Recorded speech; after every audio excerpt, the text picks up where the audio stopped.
একটা Benson light দে তো। আমি মোবাইল থেকে চোখ তুলে বাইরে তাকালাম। দেখি একটা সুন্দরী মেয়ে বাইরে দাঁড়িয়ে আছে। এত সকালে কনকনে শীতের মধ্যে মনে হয় জগিং করতে। এর আগে দেখিনি। থাক, সেসব দেখে লাভ নেই। দোকানের প্রথম কাস্টমার মানুষের মুখে শুনি কাস্টমার বলে লক্ষ্মী। আমি মুখে হাসি নিয়ে বললাম, আপু, বেনসন লাইট নেই, শুধু বেনসন আছে। ধুর, কি বালের দোকানদারি করস? বেনসন লাইট রাখছিস না তো কি করস? আমি জানি না, তুই বেনসন লাইট দে। আপনি শুধু বেনসন নেন, ওইটা গত রাতেই শেষ হয়ে গেছে। এত সকালে কোনো দোকানে খুলিনি যে আপনাকে এনে দিব। এখন খেলে শুধু এইটা খেতে হবে। আমার বেনসন লাইট দরকার। আমি শুধু বেনসন নিয়ে কি করব? কচু খাবো? আমার ওইটা দরকার। এখন তুই কোথা থেকে আনবি আমি জানি না। এতক্ষণ আমি বসা ছিলাম। আমি বসা থেকে দাঁড়ালাম, ভালো করে মেয়েটাকে দেখলাম। চেনা মনে হচ্ছে না। আর চিনবই বা কি করে? এই এলাকায় এক সপ্তাহ হলো আসলাম। আমরা এখানে জায়গা কিনে বাড়ি করি। যেহেতু আমাদের দোকান এখানে, এই এক সপ্তাহে আব্বার সাথে দোকানে বসে অনেক কিছু শিখলাম। আজকে খুব ভোরে আব্বা কি কাজে যেন ঢাকা গেছে, তাই আমি সকালে দোকান খুলে বসলাম। প্রচণ্ড কুয়াশায় একজন আরেকজনকে দেখা যাচ্ছে না। আব্বার সাথে ঘুম থেকে উঠে নামাজ পড়ে সোজা দোকানে চলে আসলাম। প্রথম কাস্টমারটাই এই মেয়েটা পড়ল। সকাল সকাল কারো সাথে ঝামেলা করার আমার কোনো ইচ্ছাই নেই, তাও আবার মেয়ে। ছেলে হলে একটা কথা ছিল, দুই একটা কটু কথা বলা যেত। আমি বললাম, আমার কাছে নেই, অন্য দোকান দেখেন। এই বলে আমি চেয়ারে বসে মোবাইল টিপায় মনোযোগ দিলাম। মেয়ে কিছুটা হতাশ কণ্ঠে বলল, তোর কি দোকানদারি করার কোনো ইচ্ছা আছে? ইচ্ছে থাকলে আমাকে বেনসন লাইট বের করে দে। আমি জানি তুই মিথ্যা বলছিস। না হলে তোর দোকান আমি 1 ঘন্টার ভেতরে তালা মারবো। আমি বুঝলাম মেয়েটার মাথা টাথা গেছে, মনে হয় সকাল সকাল পিনিকে ধরছে। মেয়েটা গায়ে পড়ে ঝগড়া করতে আসছে। আমি বিরক্ত কণ্ঠে বললাম, আপনি আমার কথা মন দিয়ে শুনুন। আমার কাছে বেনসন লাইট নেই, এখন আপনি আসতে পারেন। সকাল সকাল পাগল ছাগল কোথা থেকে যেন আসে, জানতো এখান থেকে। এরে, কি বলে ফেললাম! ধুর, যা বলার বলছি। মাথা গরম হয়ে যাচ্ছে। মেয়েটা রাগী লুক নিয়ে আমার দিকে তাকালো। আমি পাগল ছাগল? মেয়েটা আমার শার্টের কলার ধরে বলল, কোন দিক দিয়ে আমাকে পাগল ছাগল মনে হয়? আরে, কে আপনি? গায়ে হাত দিচ্ছেন কেন? কলার ছাড়েন। পাগল না হলে কে এই কাজ করতে পারে? একটা কথা আমি বারবার বলছি, আমার কাছে বেনসন লাইট নেই, তাও এই জিনিসটা নিয়েই আপনি বাড়াবাড়ি করছেন। দেখ, তুই কিন্তু আমার সাথে ঝগড়া করছিস। এর ফল কিন্তু ভালো হবে না। আপনি তো বেশি বাড়াবাড়ি করেছেন, জানতো এখান থেকে। যাব না, কি করবি? না গেলে দাঁড়িয়ে থাকেন। এই বলে আমি মোবাইল টিপায় মনোযোগ দিলাম। দেখি মেয়েটা দূরে অন্য আরেকটি দোকানে তাকিয়ে আছে। একটু পর বলল, আচ্ছা দে, শুধু বেনসন দে। আমি ভাবলাম মেয়েটা সকাল সকাল এসে ঝামেলা করছে, আমার শার্টের কলার ধরছে, এর একটা শাস্তি হওয়া উচিত। তাই আমি এক সপ্তাহের পুরনো এক বেনসন দিলাম। মেয়েটা চেক না করেই মুখে দিল। শীতের কারণে হাত মনে হয় বরফ হয়ে আছে, যার কারণে ম্যাচ দিয়ে আগুন ধরাতে কষ্ট হচ্ছে। 2-3 বার ট্রাই করেও পারছে না বলল। আগুন ধরিয়ে দে। আমি মেয়েটার সিগারেটে আগুন ধরিয়ে দিলাম। দেখি সিগারেট টানতে শুরু করলো। ও 2 টান দিয়েই আমার দিকে আর চোখ তাকালো। মনে হয় বুঝে ফেলেছে, আর বুঝবেই না কেন। আরেক টান দিয়ে মুখ থেকে থুথু ফেললো, তারপর সিগারেট মাটিতে ফেলে দিল। আমার দিকে রাগী লুক নিয়ে তাকালো আর বলল, সমস্যা না তো কি? তুই আমাকে পুরনো বেনসন দিয়ে বলস কোনো সমস্যা? তুই কি আমাকে বোকা ভেবেছিস? দে, ভালো একটা বেনসন দে। দিব, তাহলে আপনাকে 2টা টাকা দিতে হবে। তোর তো সাহস কম না? তুই আমার কাছে টাকা চাস, আবার পুরনো বেনসন দিয়ে সকাল সকাল আমার মুখটাই নষ্ট করে দিলি, আবার ওইটার টাকা চাস? আপনি সিগারেট নিয়েছেন তো টাকা দিবেন না? আচ্ছা, তুই কে রে? এখানে যে একটা বুড়ো আঙ্কেল বসা থাকতো, উনি কোথায়? উনি আমাকে কত সম্মান করতো, আর তুই কোথা থেকে এসে আমার সাথে ঝামেলা করছিস? দে সিগারেট দে। না, আগে আপনি টাকা দেন।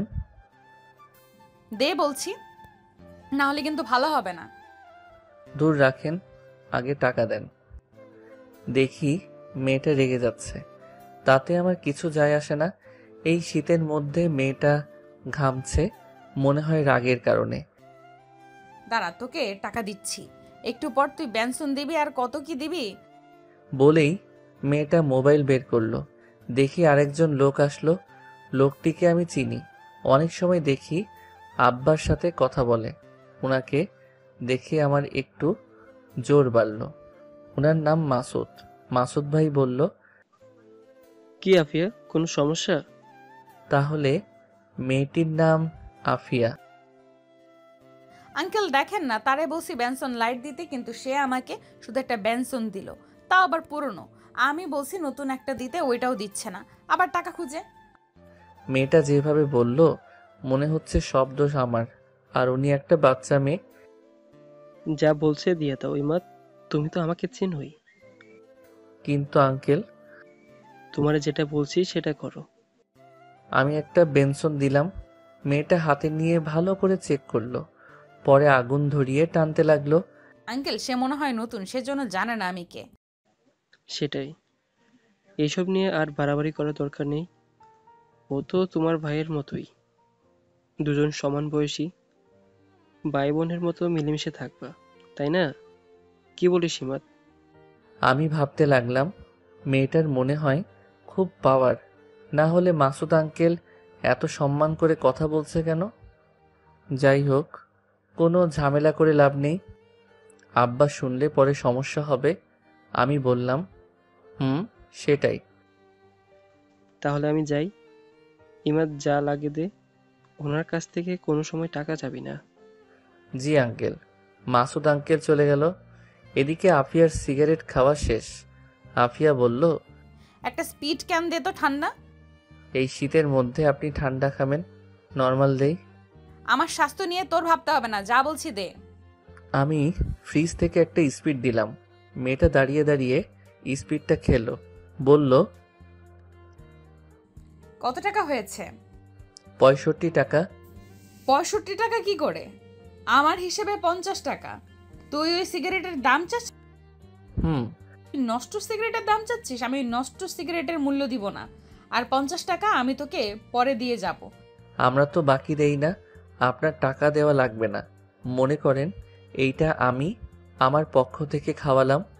না, আমি কারো কাছে ঋণী থাকবো না, তোরে আমি পরে দিয়ে যাব। শুনেন, আমার টাকা লাগবে না, জানতো এখান থেকে। আমার বিরক্ত লাগছে। আচ্ছা, আপনি কি মানসিক প্রতিবন্ধী? এমন করছেন কেন? মনে করেন আপনি আমার দোকানে আসেননি, এখন যান আপনি এখান থেকে। ওই এই কয়দিন এলাকায় ছিলাম না বলে শরীরে তেল হয়েছে। আমার মুখের উপর আজ পর্যন্ত কেউ কথা বলেনি, আর তুই কোথা থেকে উড়ে এসে আমার সাথে ঝগড়া করছিস? এর ফল কিন্তু ভালো হবে না। এই বলে রাগে গজগজ করতে করতে চলে গেল। মেয়েটার সাথে ঝগড়া করে এই শীতের মধ্যে শরীর থেকে ঘাম বের হচ্ছে। সকাল সকাল মুডটাই নষ্ট করে দিল। মাথা পুরো গরম হয়ে আছে। এমনিতেই রাতে রিয়ার সাথে ঝগড়া হয়েছে, রাগের কারণে তার সাথে ব্রেকআপ করে তার নাম্বার ব্লক মেরে দিয়েছি। আমিও এই ঠান্ডার মধ্যে একটা স্পিড খাইলাম মাথা ঠান্ডা করার জন্য। আধা ঘন্টা পর মানুষ আসা শুরু করলো। দুপুর পর্যন্ত বেচাকেনা করলাম। ভাবলাম বাড়ি থেকে ফ্রেশ হয়ে লাঞ্চ করে একটু রেস্ট নিয়ে আসি।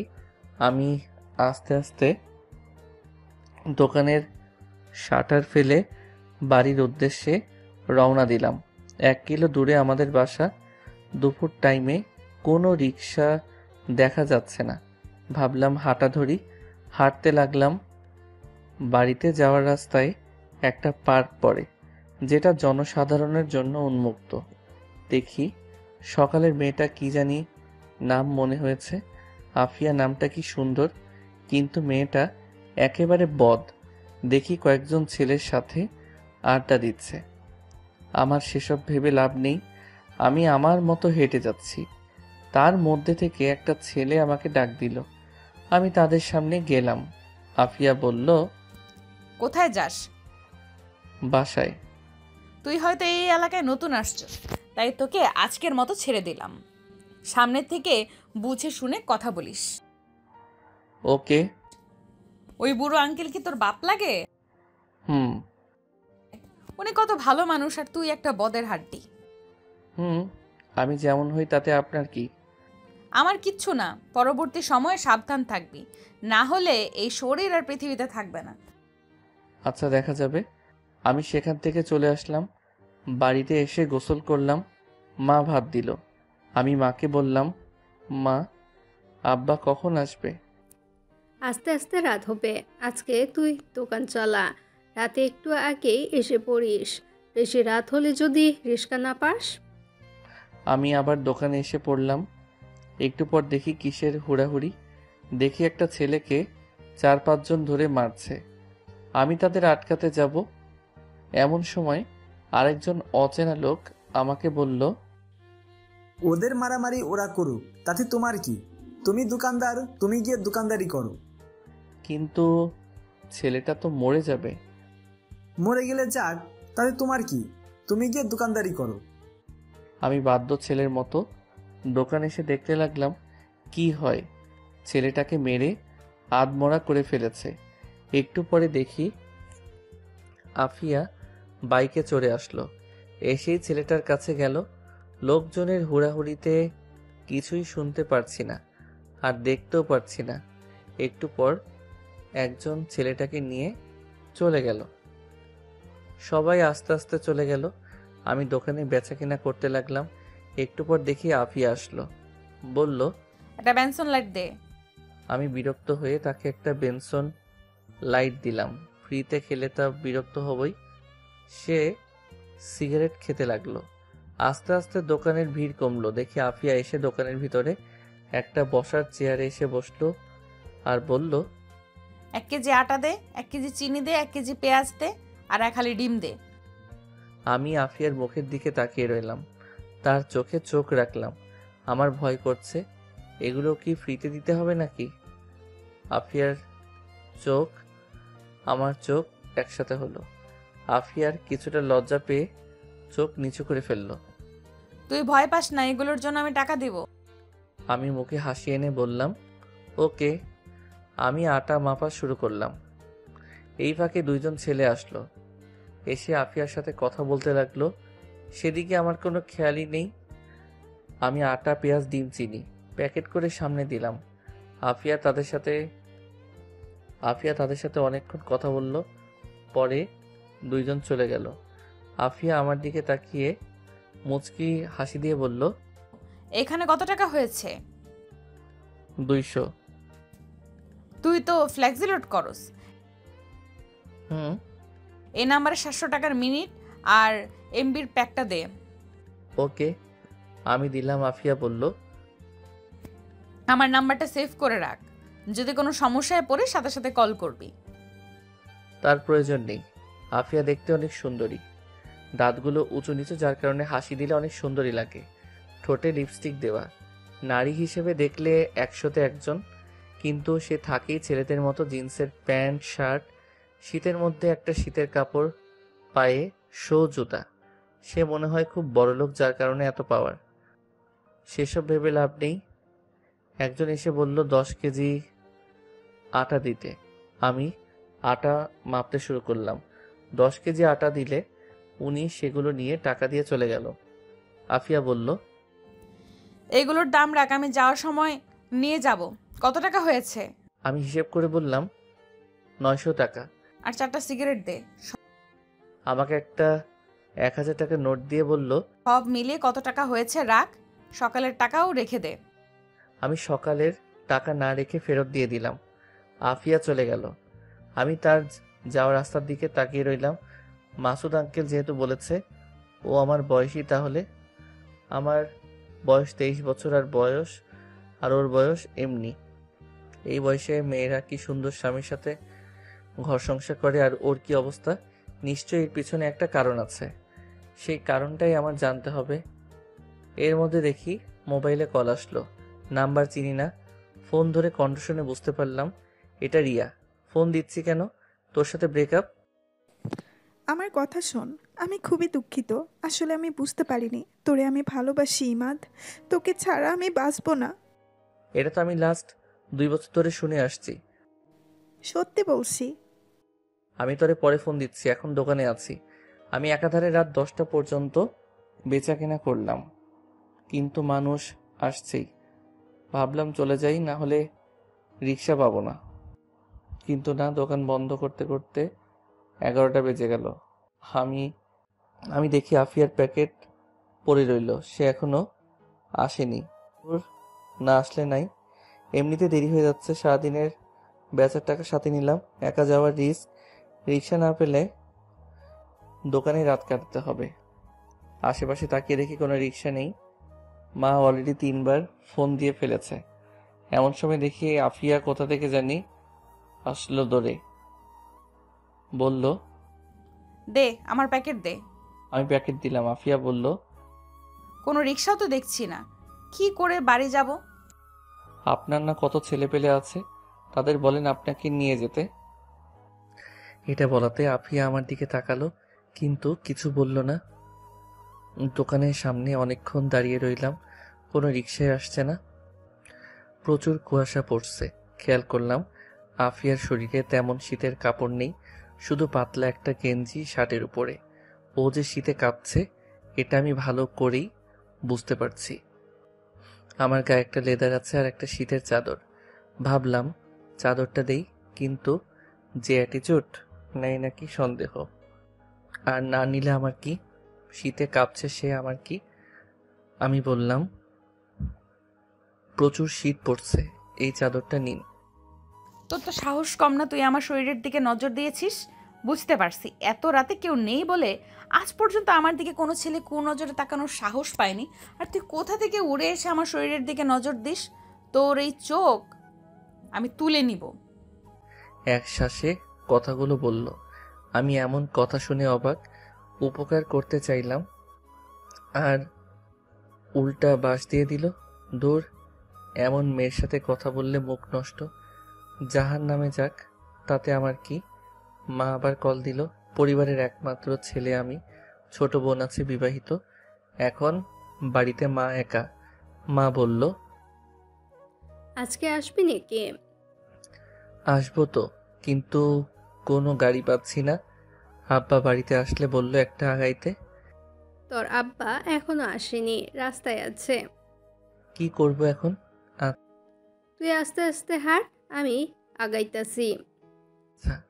আমি হাঁটা ধরলাম। বাড়িতে যাওয়ার রাস্তা সোজা, চারপাশে বাড়িঘর আছে, জায়গায় জায়গায় ল্যাম্প পোস্ট।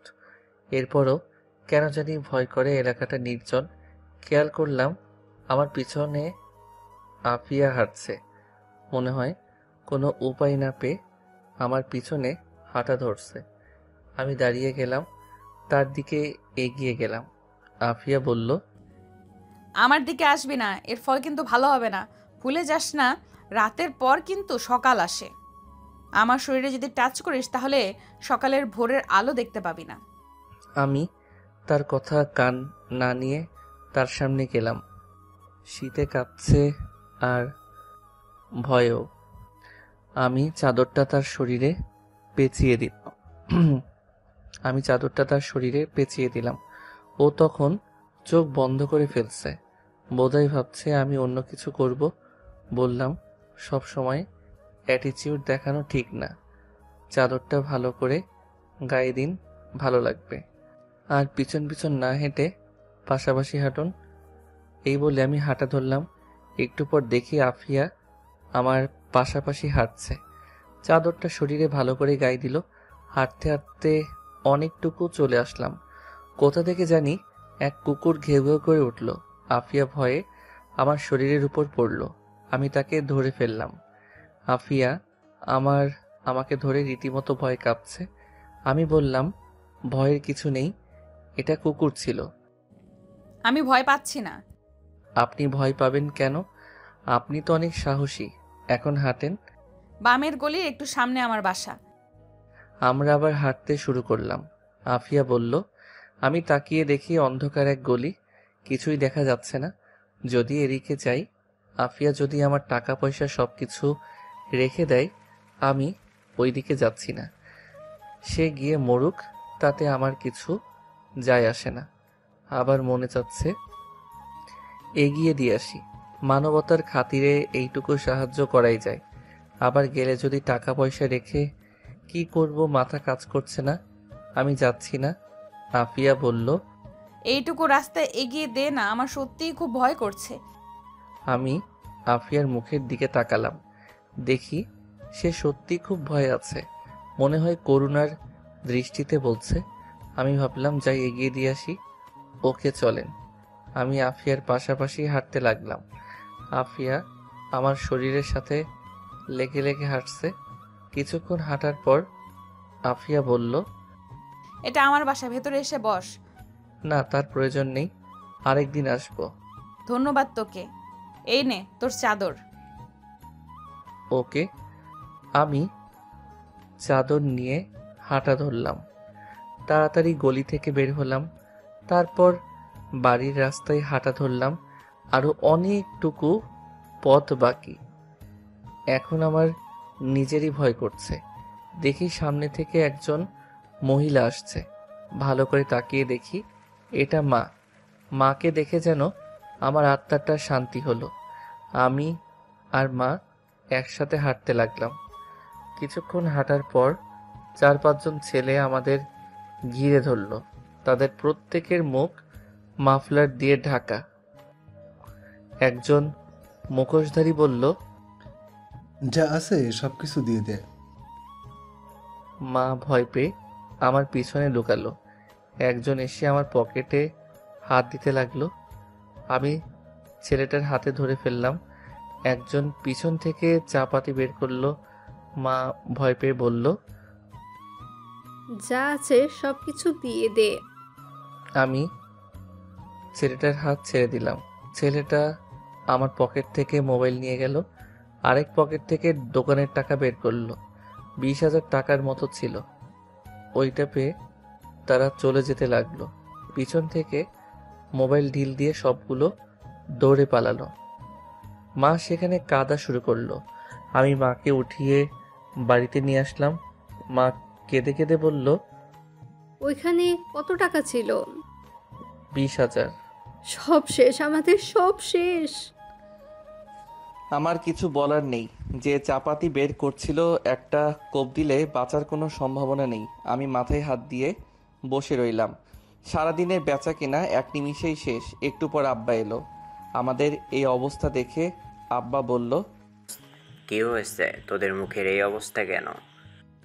মা কেঁদে কেঁদে আব্বাকে সবকিছু বলল। আব্বা শুনে মাথায় হাত দিয়ে বসলো। বলল, আমার তোর আগে সতর্ক করা উচিত ছিল। আমার তোকে আগেই সতর্ক করা উচিত ছিল। আমি কিছু না বলে আমার রুমে চলে আসলাম।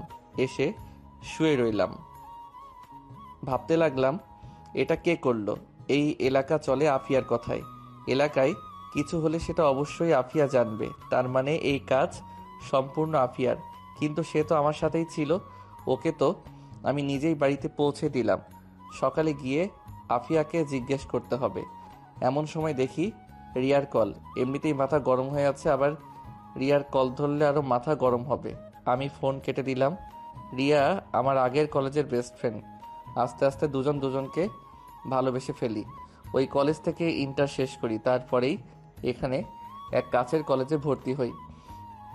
যদিও তখন বাড়ি থেকে আসতাম, কিন্তু এইখানে বাড়ি করার এইখান থেকে গিয়েই ক্লাস করি। মাঝে মাঝে অধিকাংশ সময় দোকানেই কাটাই। আমি এখন অনার্স 3rd ইয়ারে আছি। যখন রিয়া শুনেছে আমি এখানে চলে আসছি, তখন রিয়া আমাকে দোষারোপ করছে। ও বলে কিনা আমি তাকে ব্যবহার করছি, অথচ আজ পর্যন্ত আমি রিয়ার হাত ধরার সাহস পাইনি। মারে রিয়ার কথা বলছিলাম, কিন্তু মা তেমন গুরুত্বই দেয়নি। এর দ্বারা বোঝা যায় এসব আরও পরে হবে। একে তো এই এলাকাটা একদম নির্জন, মানুষগুলো কেমন যেন। খেয়াল করলাম কেউ কারোর সাথে প্রয়োজন ব্যতীত কথা বলে না। দোকানটা এক চৌরাস্তার মোড়ে পড়েছে। আরও একটা দুইটা দোকান আছে, তার মধ্যে থেকে আমাদের দোকানটাই বেশি বেচাকিনা হয়, কারণ আমাদের দোকানটা অনেক পুরাতন। দাদির মুখ থেকে শুনেছিলাম আব্বা প্রথমে এই দোকানের কর্মচারী ছিল। দোকানের মালিকের একমাত্র মেয়ে ছিল আমার মা, কিন্তু আমার নানা অকালে মৃত্যুবরণ করেন। যাওয়ার আগে আব্বাকে এই দোকান আর আমার মাকে দিয়ে যায়।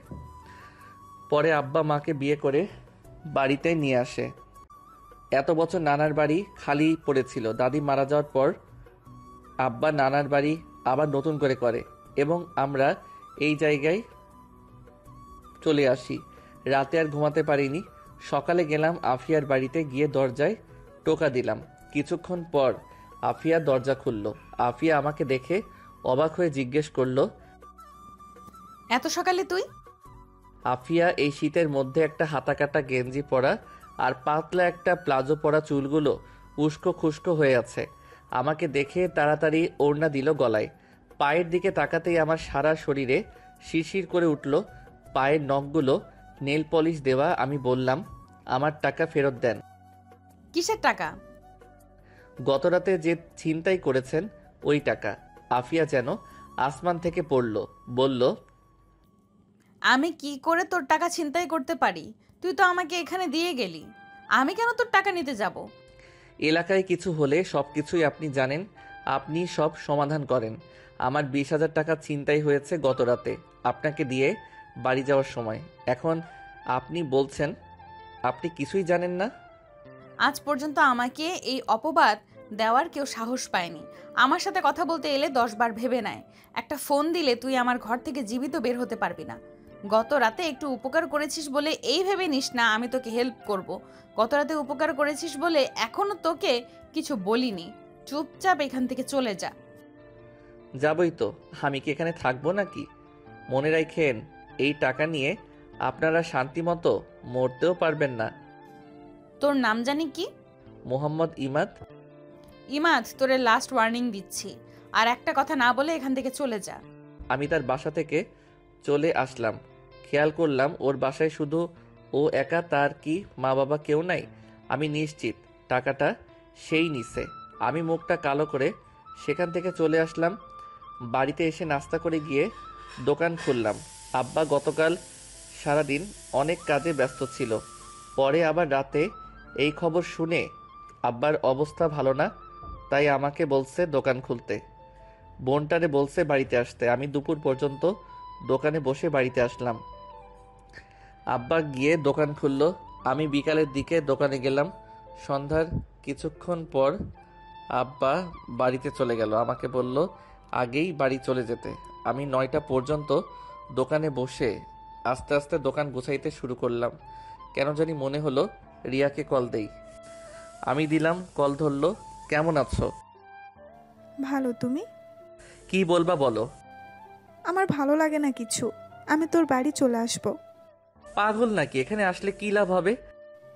আমি কিছু জানি না, আমি আসতেছি। দেখো, পাগলামি করিস না। এখানে জায়গাটা ভালো না, এখানে আসিস না। আসবো না তো কি করব? অলরেডি আমাকে দেখতে আসছে। আমি এখানে কোনোভাবেই থাকবো না। এখন আমি কি করব? মারে তোর কথা বলছিলাম, কিন্তু মা কোনো পাত্তাই দিচ্ছে না। বলছে এখন এগুলো কিছু হবে না, আরও পরে। পরে পরে করতে করতে তো আমার বিয়ে হয়ে যাবে। তুই কি আমাকে সত্যিই ভালোবাসিস? দেখি আফিয়া এসে দোকানে দাঁড়ালো। ভালোবাসি। তাহলে তোর ভেতরে কোনো ফিলিংস নাই কেন? আমি যে তোর জীবন থেকে চলে যাচ্ছি সেটা তোর খেয়াল আছে? আছে। তাহলে আগামীকালের মধ্যে কিছু একটা কর। আচ্ছা দেখি। আমি ফোন কেটে আফিয়াকে বললাম, আপনি আমার দোকানে আইসেন না, আপনাকে দেখলেই আমার রাগ ওঠে। তুই বেশি বেড়ে গেছিস। তোরে কিছু উত্তম মধ্যম না দিলে শান্ত হবি না। দাঁড়া, এখনই ফোন করছি। চোরের মুখে বড় গলা। কি? তুই আবার বল। তোর সাহস তো বেড়ে গেছে। ফোন দিব। দেখেন আমি কাউকে ভয় পাই না। এখন আপনার যেটা মনে চাই করেন, আর নেক্সট টাইম আমার দোকানের আশেপাশে আসবেন না। ওকে, দেখা যাবে। আমি দোকান বন্ধ করে রিক্সা দিয়ে বাড়ি চলে আসলাম। পরদিন খুব সকালে গিয়ে দোকান খুললাম। সকালে আবার দেখি আফিয়া আসলো। মেজাজটাই খারাপ হয়ে গেল। আফিয়া এসে বলল, একটা সিগারেট দে। কি বেহায়া মেয়ে রে বাবা, লজ্জা শরম বলতে কিচ্ছু নেই। বললাম আস্তে আস্তে কথা ওগুলো। আফিয়া দেখি শুনেও না শোনার ভান করছে। আফিয়া ঠোঁটে গাঢ় লিপস্টিক দেওয়া। এত সকালে আফিয়া কোথায় যায়? জগিং করতে? কিন্তু সে তো অত মোটাও না, যেখানে মন চায় সেখানে যাক। আমি আফিয়ার মুখের দিকে তাকালাম এবং তার চোখে চোখ রাখলাম। সেও আমার চোখে চোখ রাখলো, কিন্তু সে বেশিক্ষণ আমার চোখে চোখ রাখতে পারল না। চোখ অন্যদিকে ঘুরিয়ে মুখটা ভেঙচি কেটে বলল, সিগারেট দিবি নাকি যাব? এই নেন। আফিয়া সিগারেট ধরিয়ে দোকানের ভিতরে বসলো। আমি সিগারেটের ধোঁয়ায় নাক মুখ মাফলার দিয়ে ঢেকে ফেললাম। আমার অবস্থা দেখে মুখে একটা ভেঙচি কাটলো। আমি বললাম, আচ্ছা কে টাকা নিয়েছে বের করতে পারবেন? বের করতাম, কিন্তু তুই এসে সরাসরি আমাকে দোষারোপ করছিস। ও, তুই সেই টাকার আশা ছেড়ে দে। কেন? এই টাকা যদি জানতে পারি কে নিয়েছে তাহলে আমি সরাসরি থানায় মামলা করব। এই এলাকায় কোনো পুলিশের পাওয়ার নেই। এই এলাকা চলে আমার কথায়, আর এলাকার মেম্বার চেয়ারম্যান আমার পায়ের নিচে। তাই নাকি? তোর বিশ্বাস হয় না? না, আমার কাছে আপনি একটা দুর্বল নারী, যার আছে অনেক স্বপ্ন। চুপ। এই বিষয়ে তোরে কে বলছে কথা বলতে? আচ্ছা আপনাকে একটা প্রশ্ন করি। কর। আপনার মা বাবা নেই? এমন প্রশ্ন করাতে আফিয়ার মুখটা মুহূর্তেই কালো হয়ে গেল। মুখে হাসি এনে বলল, না। কিন্তু মুখের হাসিটা কান্নার চেয়ে করুণ দেখালো। পরক্ষণেই খেয়াল করলাম আফিয়ার চোখে পানি। অনেক কষ্টে কান্না আটকাতে চেষ্টা করলো, কিন্তু আটকাতে পারল না। চোখ দিয়ে অঝরে পানি পড়ছে। আমি তাড়াতাড়ি টিস্যু দিলাম। আফিয়া চোখ মুছলার বলল, কি? থুর, শুধু শুধু চোখে পানি চলে আসলো। যাই হোক, আজকে দুপুরে তোর দাওয়াত আমার বাড়িতে। আমাকে কেন? এমনি। এটা ভালো লক্ষণ নয়, এটা ভালো লক্ষণ নয়। আমি যাচ্ছি না। ওকে, তোর ইচ্ছা। আরো অনেক ছেলে পেলে যাবে, তাই তোকেও বললাম। আব্বারে পাঠিয়ে দিব। ওকে, আচ্ছা আমি যাই। আপনাকে কে বলেছে এখানে বসতে? আফিয়া মুখটা ভেঙচি দিয়ে চলে গেল। আমি ভাবলাম টাকা তো দিল না, পরে রেখে দিব। আফিয়ার বুকে অনেক জমানো কষ্ট লুকিয়ে আছে। সেসব দেখে আমার কি? ও একটা বখাটে মেয়ে, কত ছেলের সাথে শুয়েছে কে জানে। যত সব ফালতু মেয়ে। পরক্ষণেই রিয়ার কথা মনে পড়ল। আজকেই মার সাথে কথা বলতে হবে। রিয়াকে আমি হারাতে পারবো না। ওকে আমি সত্যিই অনেক ভালোবাসি। এখন মার সাথে কথা বলে আজকেই একটা সিদ্ধান্ত নিতে হবে। কিছুক্ষণ পর আব্বা আসলো। আমি বাড়ি চলে আসতে লাগলাম। ওই পার্কের একটা বেঞ্চে গিয়ে বসলাম। রিয়াকে কল করলাম। দ্বিতীয়বার ট্রাই করলে ফোন ধরলো। এতক্ষণ লাগে ফোন ধরতে? রান্নাঘরে ছিলাম। কি রান্না করছো? আমি মাঝে মাঝে রাগের কারণে রিয়াকে তুই করে বলি, রিয়াও আমাকে তুই করে বলে, কিন্তু অধিকাংশ সময় আমরা তুমি করে কথা বলি। ভর্তা খাবা? হুম। তাড়াতাড়ি আমাকে নিয়ে যাও, তোমাকে সারা জীবন আদর করে ভর্তা খাওয়াবো। সেটাই করব। তোমার মারে বলছো? কি বলছে? এখনো বলিনি। যদি তোমার মা না করে? কিছু তো একটা করব, তুমি কোনো টেনশন করো না। ওকে। এখন ভিডিও কল দাও, তোমাকে দেখতে ইচ্ছে করছে। ওকে। রিয়া ভিডিও কল দিল। রিয়াকে দেখে আমার মনটা শান্তি হলো। আমি বললাম, এক কাজ করো, আজকে সেজেগুজে ভিডিও কল দাও। না। কেন? আমাকে নিয়ে যাও, পরে তুমি যতবার বলবে ততবার সাজবো। আচ্ছা। ফোন রাখি, মা আসছে। এই বলে রিয়া ফোন রেখে দিল। দেখি কুয়াশা কেটে যাচ্ছে। সূর্য কুয়াশায় পাহাড় ভেঙে একটু একটু উকি দিচ্ছে। সকালের রৌদ্র এসে আমার শরীরে পড়ল। শরীরের মধ্যে এক অসাধারণ অনুভূতি কাজ করলো। মন চাচ্ছে না এখান থেকে উঠে যেতে। দেখি আফিয়া পার্কের ভিতরে ঢুকলো। তাকে দেখেই মুডটা অফ হয়ে গেল। ও ও কি সারাদিন পুরো এলাকায় ঘুরে বেড়ায়? আমাকে দেখে আমার এখানে আসলো আর বলল, কি মিস্টার দোকানদার, এখানে কি? কিছু না, এমন মিষ্টি রোদ মিস করতে পারি, তাই চলে আসলাম। ভালো। আচ্ছা, আপনি তো অতটা মোটা না, কিসের জগিং করেন আপনি? সকালে আমি ঘুমাতে পারিনি, তাই বাইরে বের হই। সকালে ঠান্ডা ফ্রেশ বাতাস আমি কোনোভাবেই মিস করতে পারি না। যেদিন আমি মিস করি দিনটা এতই খারাপ যায় তা বলে বোঝাতে পারবো না। এটা ভালো। এই অভ্যাসটা আমার আব্বার ছিল, প্রতিদিন সকালে আমাকে সাথে নিয়ে বের হতো, তাই ছোটবেলা থেকেই আমার এই অভ্যাস। ভালো, ফ্রেশ বাতাস নেন, আমি যাই। এই বলে আমি উঠে বাড়ি চলে আসলাম। এসে নাস্তা করলাম। নাস্তা করে ভাবলাম যাই, মার সাথে রিয়ার ব্যাপারে আলোচনা করা যাক। মারই রাজি করাতে পারলেই হবে। আমি মার ঘরে গিয়ে টোকা দিলাম। মা বলল ভিতরে আসতে। মা বলল, কি হয়েছে? একটা কথা ছিল। বল। এটা রিয়ার ব্যাপারে। কোন রিয়ার ব্যাপারে? তোমারে বলছিলাম না, একটা মেয়ের ব্যাপারে। আমার ক্লাসমেট ছিল রিয়া। মা তার বাড়িতে একটু কথা বলে দেখবা? কিসের জন্য? মেয়েটাকে বাড়ি থেকে বিয়ের জন্য চাপ দিচ্ছে, কিন্তু ও আমাকে চায়। এখন কি বলবো? ও তোকে চায় তো আমি কি করব? এসব প্রেম ভালোবাসায় আমি এক বিন্দু পরিমাণ বিশ্বাস করি না। এগুলো সেকেন্ডের ব্যাপার। এই আছে এই নেই। আর সে আবেগের ঠেলায় বলেছে তোকে ভালোবাসে। তোর থেকে ভালো কোনো ছেলে পা এক মুহূর্তও লাগবে না তোকে ভুলতে। আমার দায়িত্ব আমি পালন করি, ওকে আমি ভালোবাসি মা। এখন আমি তাকে চাই। কোন মুখে তুই এই কথা বলিস? তুই মাত্র পড়াশোনা করছিস। চাকরি হোক পরে চিন্তা ভাবনা করবো নে। যেই একটা দোকান আছে ওইটার কোনো নিশ্চয়তা নেই, কোন সময় জানি কি হয়ে যায়। দেখছিস না ওই দিন টাকাটা কিভাবে কেড়ে নিয়েছে? আর যদি দোকান এভাবে কেড়ে নেয় তখন কি করবি? পরে তো পথে বসতে হবে। তোর বাবার পাপে ধরেছিল এই জায়গায় দোকান চালাইতে। বাড়ির আশেপাশে যেন জায়গায় ছিল না। এই এলাকাটা একদম ভালো না। এই এলাকা ভালো মানুষের জন্য না। কিন্তু মা কিছুটা একটা করো, ওর বাড়িতে বলে কিছুদিন সময় তো নিয়ে যাক। নিলাম সময়, পরে কি হবে? মেয়ের বয়স কত? 20-22 হবে। পরে চিন্তা করে এখন সময় নেওয়া ঠিক হবে? পরে কি হবে কেউ জানে না। শুধু শুধু মেয়েটাকে বসিয়ে লাভ আছে? তুই তোর মতো থাক, ও ওর মতো থাক। কোন মুখে তুমি এই কথা বলো? আজ যদি আব্বা তোমাকে এই কথা বলে তুমি নিতে পারবে? তুমি কিছু একটা করো, আমি তাকে চাই। ও আমার মুখের দিকে তাকিয়ে আছে। এখন আমার টেনশন দিস না। কিছুদিন পর ফাতিমার ডেলিভারি। ফাতিমা আমার ছোট বোনের নাম।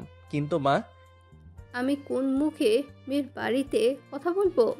আমাদের কিছু আছে না আছে, জায়গা সম্পত্তি আছে, ভালো গাড়ি, কোনো মতে দিন চলছে। এর মাঝে তুই কি করে এই কথা বলতে পারিস? টাইম নাও। রিয়া রাজি আছে। আমাদের টাইম দেওয়ার জন্য ওরা বসে আছে না। অন্তত বলে তো দেখতে পারি। আচ্ছা দেখি তোর আব্বারে পাঠাইতে পারি কি না। আচ্ছা, এই বলে আমি চলে আসলাম। আমি হাড়ে হাড়ে বুঝতে পারছি মার বিন্দু পরিমাণ ইচ্ছা নেই। আমি রিয়াকে কি করে বলবো? যেদিন আব্বা যাবে ওই দিন রিয়াকে বলবো। রাতে দেখি রিয়া সেজেগুজে ছবি পাঠালো। আমি তখন দোকানে। আমি ফোন দিলাম, কিন্তু মেসেজ দিয়ে বলল ফোন না দিতে। পরক্ষণে অফলাইনে চলে গেল। 3 দিন পর ডেট ঠিক হলো, আব্বা যাবে তাদের বাড়িতে। আশ্চর্যের বিষয় হলো 3 দিনে একবারও রিয়াকে ফোনে পেলাম না, অনলাইনে আসলো না। অবশেষে রিয়ার মার মোবাইলে কল দিলাম, তখন রিয়া কল ধরলো। কণ্ঠ চিনে বুঝতে পারলাম। আমি বললাম, তোমারে তো কল দিয়ে পাই না। আমার মোবাইল মা নিয়ে গেছে। মার বাটন মোবাইল আমার কাছে। আজকে আব্বা যাচ্ছে তোমাদের বাড়িতে। কিন্তু কিন্তু কি? আমাকে এসে দেখে গেছে এক সম্বন্ধ, এমনকি বিয়ের তারিখ ঠিক করে গেছে। কি বলো? তুমি বলো নাই আমার কথা? বলছি, কিন্তু কেউ আমার কথা কানে নেয়নি। আচ্ছা, তোমার আব্বা আসুক, আমি তার আব্বার সাথে চলে আসবো। না, আমি ফ্যামিলির উপরে যেতে পারবো না। আচ্ছা, তোমার আব্বা আসুক, দেখি কি করতে পারি। আচ্ছা। আমি সারা দিন দোকানে থেকে রাতে বাড়ি গেলাম, দেখি আব্বা বাড়িতে। মার মুখের অবস্থা ভালো না। আমি বললাম, কি হয়েছে? আমি কত করে বলছিলাম এখন এগুলোর প্রয়োজন নেই। তোর আব্বা সেখানে গিয়ে অপমানিত হয়ে আসছে। তাকে বিয়ে করার জন্য সরকারি চাকুরিজীবী ছেলে বসে আছে এবং অলরেডি ডেট তারিখ ঠিক করে ফেলেছে। মেয়েটা আমার সাথে চলে আসতে যাচ্ছিল, কিন্তু আমি অনেক কষ্টে বুঝিয়ে রেখে আসছে। আমি বলার মতো কিছুই খুঁজে পেলাম না। আমি বাইরে বের হয়ে রিয়াকে কল করলাম। রিয়াকে আমাকে ভিডিও কল দিল। দেখি রিয়া কাঁদছে। রিয়া বলল, না। আমি তোমাকে ছাড়া থাকতে পারবো না।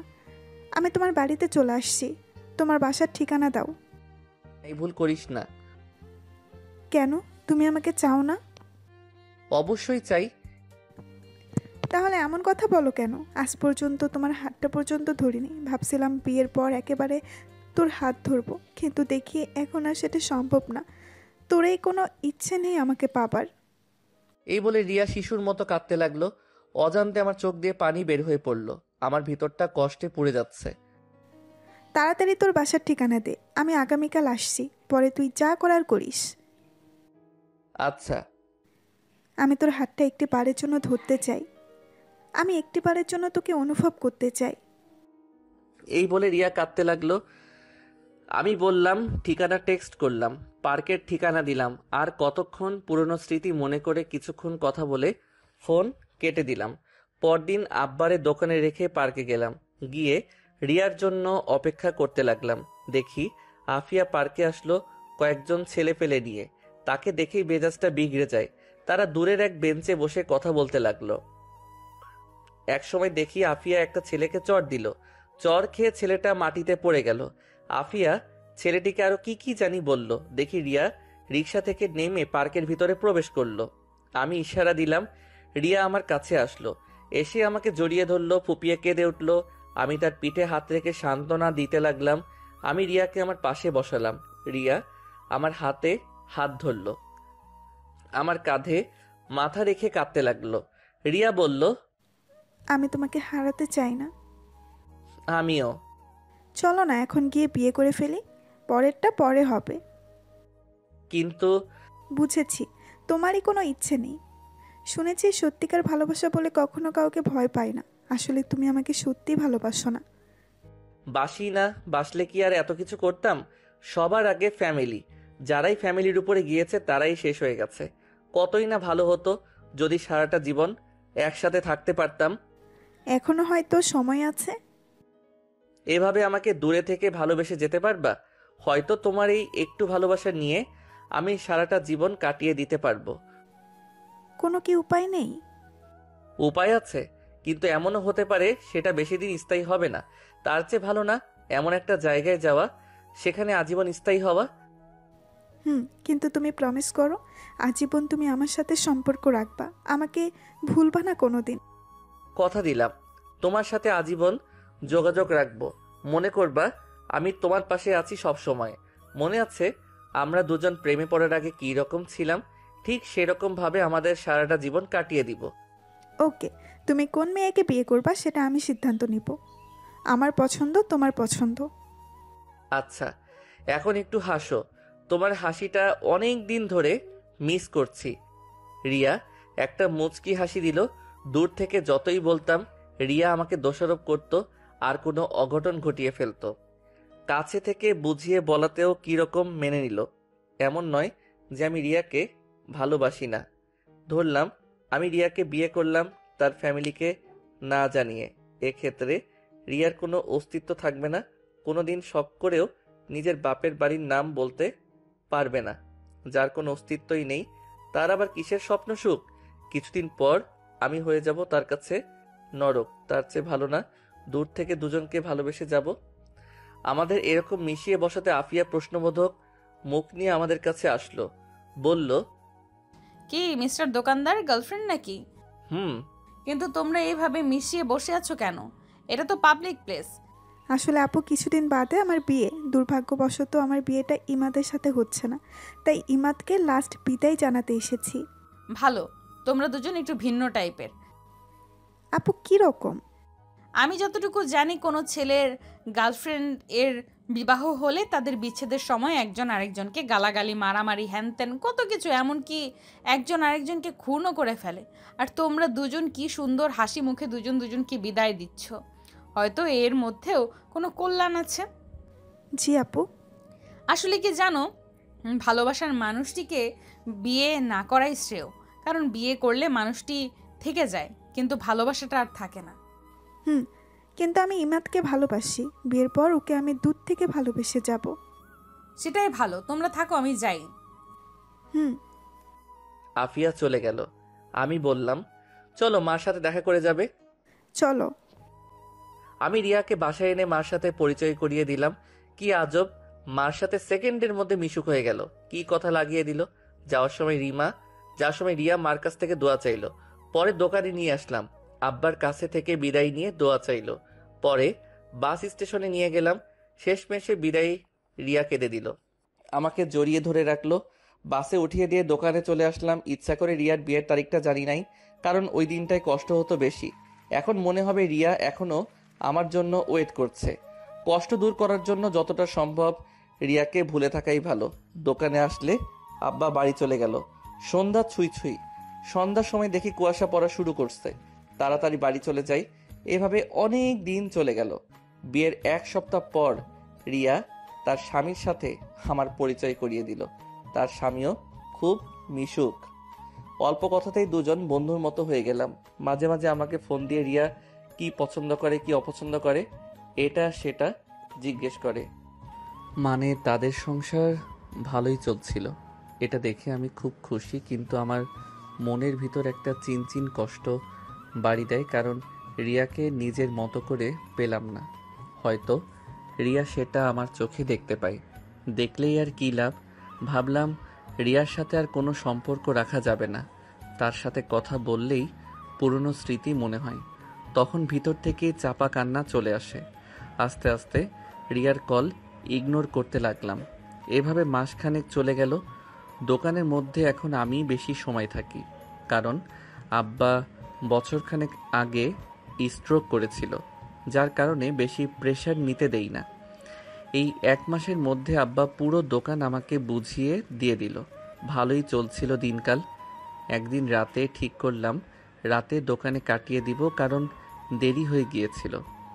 পৌষ মাসের শীত মাত্র পড়েছে, বাইরে কুয়াশা ছাড়া কিছুই নেই। দোকান পরিষ্কার করতেছিলাম, এমন সময় দেখি আফিয়া কোথা থেকে জানি দৌড়ে আসলো। বলল, 1 কেজি তেল দে, আর মুখে দেওয়ার জন্য ভালো একটা ক্রিম দে, আর একটা সুই দে, 1 প্যাকেট নুডলস রাতে সই দিতে পারবো না। দে।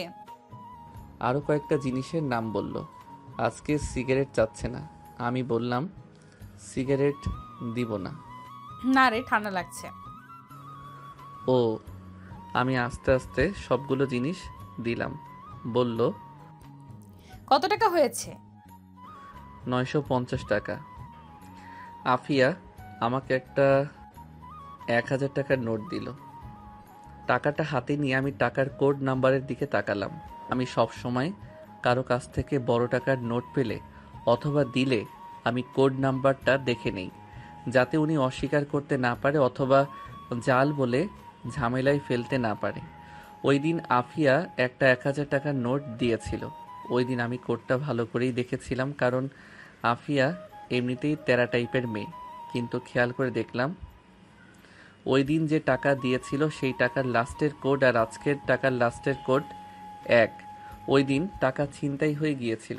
সেই ছিনতাই করা টাকার মধ্যে আফিয়ার দেওয়া ওই টাকাটা ছিল।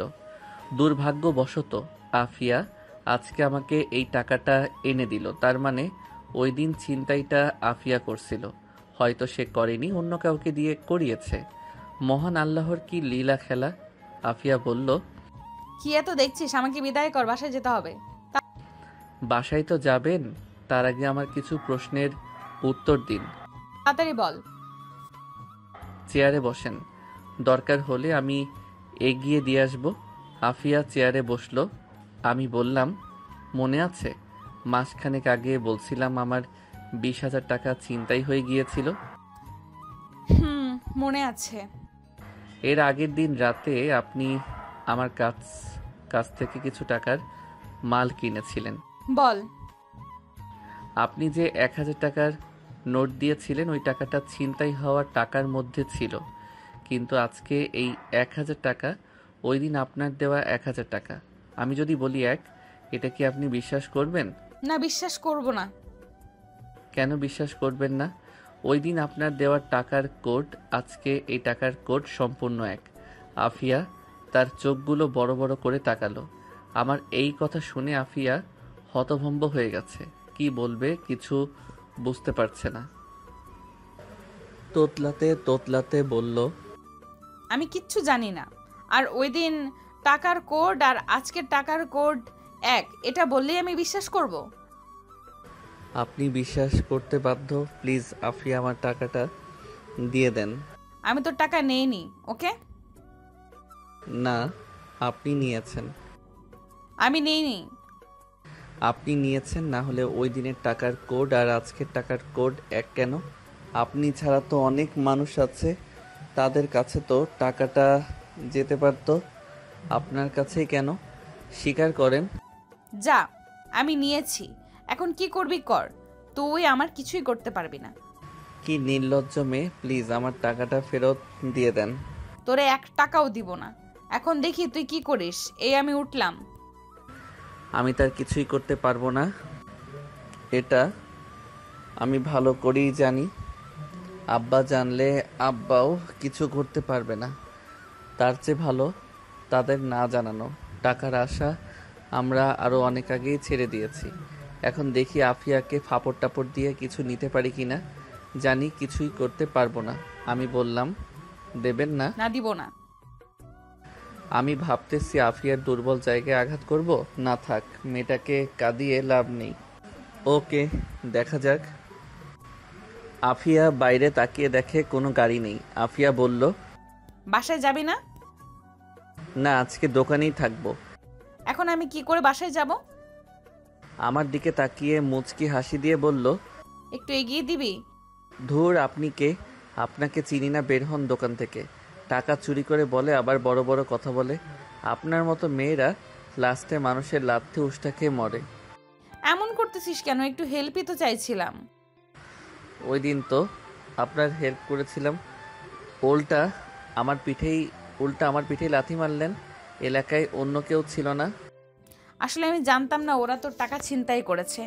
পরদিন সকাল পর্যন্ত আমি জানতাম না। তুই যখন আমার সাথে রাগারাগি করে চলে গেছিলি, পরে আমি খোঁজ নিয়ে জানতে পারি তোর টাকা ছিনতাই করেছে। পরে ভাবলাম তোর কাছে ছোট হয়ে লাভ কি, তার চেয়ে ভালো না জানানো। অনেক ভালো কাজ করছেন। এখন দোকান থেকে বের হন। ইমাদ, সরি। সরি? আমি বুঝি না, আমি টাকা ফেরত চাই। 20,000 টাকা কামানো খুব কষ্ট। চোররা টাকার মর্যাদা কি বুঝবে? আফিয়ার মুখটা মুহূর্তের মধ্যেই কালো হয়ে গেল। মনে হচ্ছে লজ্জায় কি বলবে কিছুই বুঝতে পারছে না। আমি আমার টাকা ফেরত চাই। এখন যেটা করার দরকার আমি সেটা করব। খেয়াল করলাম আফিয়ার চোখের কোণে পানি জমে গেছে। ধপ করে চেয়ারে বসে পড়ল, হাত দিয়ে মুখ থেকে ফেললো। কিছুক্ষণ পর আফিয়া তার মোবাইল দিয়ে বলল, এই নে তোর টাকা। এখন প্লিজ আমাকে বাসায় এগিয়ে দে। মন থাকলে আর জীবনও তোর দোকানে মুখ দেখাবো না। টাকা ছিনতাই করে আবার অভিমান দেখায়, তাতে আমার কি? আমি আফিয়ার হাত থেকে মোবাইল নিলাম। মোবাইল দেখি আইফোন 12। মোবাইল দেখে আমি অবাক। আফিয়া আইফোন 12 চালায়। এটা যেন আমি বিশ্বাস করতে পারতেছি না। চালাইতে পারে, পাবলিকের টাকা মেরে মেরে খায়। যাই হোক, 20,000 টাকার বেশি উঠে যাবে, সেটা আপনার ইচ্ছা। এখন আমাকে বাসায় দিয়ে আয়। পারবো না। প্লিজ। ওকে। আমি দোকান তালা মেরে বের হলাম। আফি আমার সাথে ঘেঁষে ঘেঁষে হাঁটছে, মনে হয় ভয় পাচ্ছে। আফিয়ার শরীর থেকে মিষ্টি একটা গন্ধ ভেসে আসছে। কিছুক্ষণ হাঁটার পর আফিয়ার বাড়িতে পৌঁছালাম। আফিয়া বলল, ভেতরে এসে বস। না থাক, আমি যাই। ভেতরে আয়। আফিয়ার জোড়াজড়িতে ভিতরে ঢুকলাম, গিয়ে সোফায় বসলাম। বাড়িটা তেমন বড় না, একতলা ছাদ, রুম 3টা। রুমগুলো আসবাবপত্র দিয়ে ভরপুর, অনেক সুন্দর করে সাজানো ঘরটা। কিছুক্ষণ বসে রইলাম, খেয়াল করলাম আফিয়া রান্নাঘরে যেন কি করছে, খাওয়ার জন্য কিছু তৈরি করছে। খিদাও লাগছে। কিছুক্ষণ পর আফিয়া নুডলস রান্না করে নিয়ে আসলো, আমার সামনে দিয়ে বলল, নে খা। খাবো না। আরে খা, আমার সাথে তোর ঝামেলা মিটমাট, এখন তাড়াতাড়ি খেয়ে নে। ওকে। আমি নুডলস খাওয়া শুরু করলাম। মুখে দিয়ে আমি যেন আকাশ থেকে পড়লাম। এত স্বাদ, এত স্বাদ কি করে হতে পারে? আমার খাওয়া সব থেকে বেস্ট নুডলস। আমি 1 প্লেট খেয়ে আরেকটু নিলাম, নুডলস খেয়ে পানি খেলাম। ভাবলাম একটু প্রশংসা করি। আমি বললাম, এত স্বাদের নুডলস আমি জীবনেও খাইনি। সত্যি এটা অনেক ভালো ছিল। সত্যি আজ অনেক দিন পর আমি একজনকে নিজ হাতে রান্না করে খাওয়ালাম। তাহলে উঠি, এখন আমাকে এগিয়ে দিবে কে? আমি। পরে আমাকে এগিয়ে দিবে কে? এই বলে হাসতে লাগলো। আমি বললাম, তাহলে যাই। সাবধানে যাইস। আমি হাঁটা ধরলাম। আস্তে আস্তে হাঁটতে হাঁটতে দোকানে চলে আসলাম। এসে দোকান বন্ধ করে ভিতরে পিছনে খাট আছে, ওইটাই মাঝে মাঝে থাকি, সেখানে শুয়ে পড়লাম। অনলাইনে আফিয়ার মোবাইল বিক্রি করে দিলাম 50,000 টাকা। বলছে পরদিন টাকা দিয়ে মোবাইল নিয়ে যাবে, বাকি 30,000 টাকা আফিয়াকে ফেরত দিয়ে দিব। সকালে খেয়াল করলাম কে জানি দোকানের শাটারে আওয়াজ করছে। এই শীতের মধ্যে উঠতে একটু ভালো লাগছে না। আমি শীতের কাপড় পরে শাটার উপরে উঠাইলাম। দেখি আফিয়া। দেখি এখনো তেমন একটা আলো ফোটেনি। আমি বললাম, এত সকালে কি? দোকান আরো পরে খুলবো। ওকে, আমাকে একটা সিগারেট দে। আপনার না ঠান্ডা লাগছে? একটু খেয়ে ফেলে দেব। ওকে। আমি একটা বেনসন লাইট দিলাম, বললাম, এখন যান, আমি একটু পরে দোকান খুলবো। না, এখন বের হ, আমার সাথে জগিং করবি। আমার এত ঠেকা পড়ছে না। আপনার মনে চাইলে আপনি যান। না, তুই আমার সাথে যাবি। না, যাব না। না, তুই যাবি। এই বলে আমাকে আফিয়া শার্টের কলার ধরে দোকান থেকে বের করলো। বলল, দোকান তালা মার। আমি দোকান তালা মেরে আফিয়ার পাশাপাশি হাঁটতে লাগলাম। আফিয়া সিগারেট ফেলে দিল, বলল, তুই সিগারেট খাস না? না। ভালো। আফিয়া হাঁটতে হাঁটতে নদীর পাড়ে নিয়ে আসলো। কুয়াশার কারণে কিছু দেখা যাচ্ছে না। আমি বললাম, এত শীতের মাঝে কি জন্য নিয়ে আসলেন? কি আরামের ঘুমের মধ্যে ছিলাম। আমার আজান দেওয়ার আগেই ঘুম ভেঙে যায়, পরে আর ঘুম ধরে না, তাই বাইরে চলে আসি। আপনার জগিং করার কি দরকার? আপনার তো স্লিম ফিগার, মানে একদম পারফেক্ট। থুর, তুই যে কি বলিস, চল ওই দিকটায় যাই। চলেন। আমি আর আফিয়া কিছুক্ষণ হাঁটাহাঁটি করে দোকানে চলে আসলাম। আফিয়া বাড়িতে চলে গেল। আমি দোকান খুলে বসলাম। কিছুক্ষণ পর আব্বা আসলো। আমি বাড়িতে চলে আসলাম। এসে খাওয়া দাওয়া করে আবার দোকানে যেতে লাগলাম রিক্সা দিয়ে। আফিয়ার বাড়ির রাস্তায় মোড়ে এসে দেখি আফিয়া দাঁড়িয়ে আছে। আমাকে দেখে থামতে বলল। রিক্সা থামালো। আফিয়া বলল, মামা আমিও যাব। আরে আপনি কি করে উঠবেন? ভাই, আপনি অন্য রিক্সা নিয়ে চলে যান। আফা যেখানে যাবে আমি দিয়ে আসি। আরে কি বলেন? আমাকে দোকানে দিয়ে আসেন। আফিয়া হেসে বলল, অসুবিধা নেই, আমরা শেয়ার করে বসছি। আরে না, আপনিই যান, আমি অন্য রিক্সা দিয়ে আসছি। চুপচাপ বস, আমার হাত ধর। এই বলে আফিয়া তার হাত বাড়ালো। আমি অনিচ্ছা সত্ত্বেও আফিয়ার হাত ধরে টান দিয়ে আমার পাশে বসালাম। আমাদের দুজনকে এভাবে দেখে মানুষ আর চোখে তাকাতে লাগলো। আমি লজ্জায় মুখ ঢেকে ফেললাম। কিছুক্ষণের মধ্যেই দোকানে পৌঁছালাম। দুপুরের খাবার নিয়ে এসেছি। আমি আসলে আব্বা চলে গেল। আফিয়া আরো আগেই নেমে গিয়েছে। ঘন্টা খানেক পর দেখি আফিয়া আমার দোকানের পাশে দাঁড়িয়ে কয়েকটি ছেলের সাথে কথা বলছে। তার মধ্যে দোকানে একটা মেয়ে কাস্টমার আসলো। বলল, একটা নাম্বার লিখুন, 0175245। থাক, এখনকার যুগে ফ্লেক্স লোড করে শান্তি পাই না, একটা মিনিট কাট দেন। মানে? নাম্বার দিলে পরে আবার এই নাম্বারে ফোন দিয়ে জ্বালাতন করবে। আপনাদের মতো ছেলেদের আমার চেনাই আছে। আপনারা সুন্দর মেয়ে দেখলেই মাথা ঠিক থাকে না। দেন, মিনিট কাট দেন।